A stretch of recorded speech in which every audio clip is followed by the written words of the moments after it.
mbokk yi maa ngi leen di nuyu di leen di ziar fii zone de captage la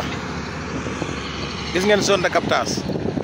bassin de rétention bi ñoo ngi koy liggéey nii pour li nga xam ne mooy bu taw bi ñëwee rek mu jàll. Bassin de rétention bi nekk zone de captage gis ngeen machine yi ci biir lañ dugg di sekkarti bassin bi di dindi saleté yi di ko sànni ngir bu tawee bu ndox mi ñëwee rek mu jàll. ñi nga xam ne tey ñoom lañ dénk réew mi dañoo am taxawaay bu bees tàq ci inondation yi. gis ngeen lii liggéeyu ONAS la liggéeyu ONAS docteur Cheikh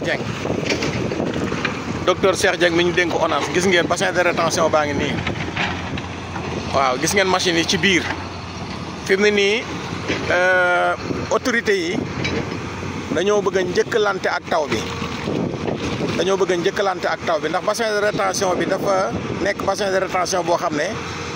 bu liggéey bi baaxee rek ndox mi bu ñëwee dafay jàll xam ne kenn du am jafe-jafe inondation. ñun ñu dëkk zone de captage chaque année dañ doon am problème chaque année zone de captage ñun ñu fi dëkk jegeyantoog bassin bi sax bassin bi da doon fees ba nga xam ne léeg-léeg day màpp.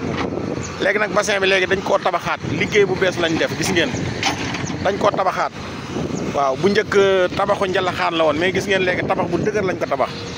fii nii machine yaa ngi nii liggéey bi gis ngeen ONAS